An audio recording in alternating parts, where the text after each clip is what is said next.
When it's fully rolled out, it'll have a budget of $22 billion. There are success stories, but not everyone's happy. Some participants complain it is a nightmare. And both sides of politics are trading blows. The government says there has been a budget shortfall right from the beginning. Labor says that is fiction. Social Affairs correspondent Norman Hamad has this report.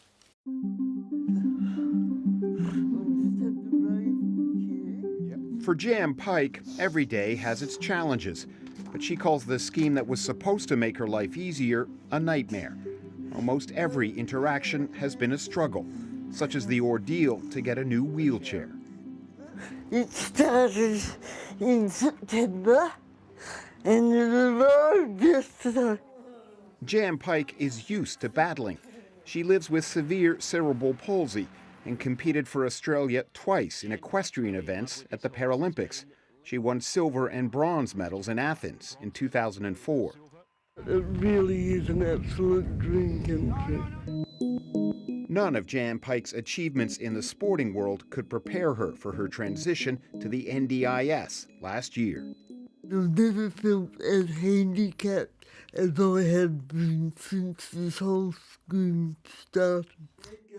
Jan Pike says contacting the NDIS can take hours, and when she does get through, there are few answers. It's almost got to the point where I was about to say, forget it, I don't want it, I don't want any of this. This got so serious, you actually had some very dark thoughts about what you might do. What can you tell us about that?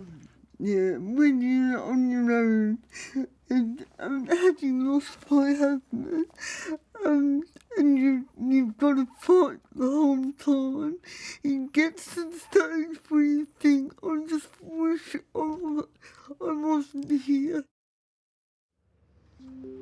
Well done. Brakes off. Away you go. Alex Carlton's experience with the NDIS couldn't be more different than Jan Pike's. The 24-year-old who lives with spina bifida is relishing his life in the scheme. He now has transport to take him to sporting activities. On this day, it's bowling. NDIS has been really good for the whole family in the last 2.5 years. It was a bit hard on them some of the time to take me to the sports. The NDIS has also brought big changes at home.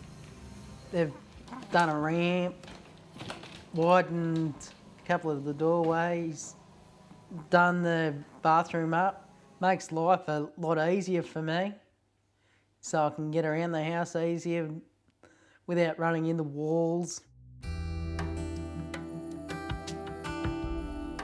Newfound independence, endlessly frustrating interaction with an unresponsive bureaucracy. Determining which version of the NDIS is most common is not easy. Perhaps no one has a better sense of how the scheme is being received than Samantha Connor. She's a founder of the NDIS Grassroots Facebook page, which now has 26,000 members.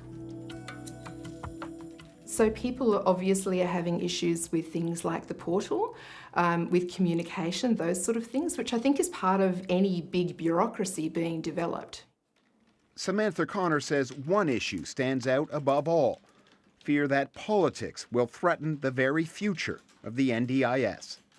I think it's natural for people to have some really serious concerns about, something being given to them or potentially given to them and then taken away.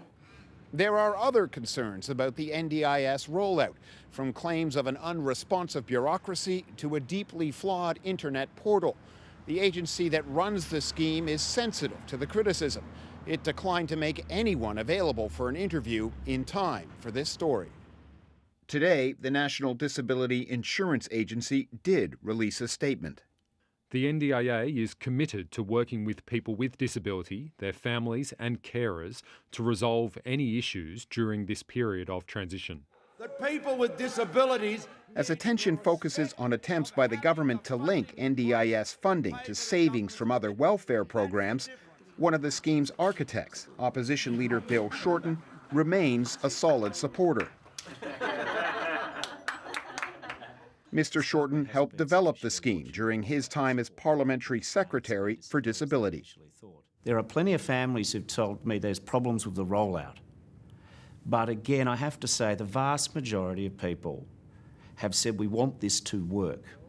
Prime Minister Malcolm Turnbull argues it can't work the way it is because it's underfunded. All members of this House, this Parliament, support the NDIS, but it has to be paid for. The government says it needs at least $3 billion in savings to plug a shortfall in the NDIS budget. This time, but there are people suggesting that perhaps that gap could be even larger and that we don't have the funds to afford this. I don't think that every Liberal Party politician's heart was in the NDIS, and that is shown by the fact that they keep saying it wasn't properly funded. In the meantime, the NDIS rollout goes on. For Alex Carlton, it's brought things like this bed that lowers so he can get in on his own. And for Jan Pike, she's still fighting through the frustration. She has no choice but to focus on the victories, like her new wheelchair. So this is like the old competitive equestrian coming through the battle, Exactly. and the battle has been successful. Yeah, this is the gold medal. Yep. Well, this week thousands of new students flocked to university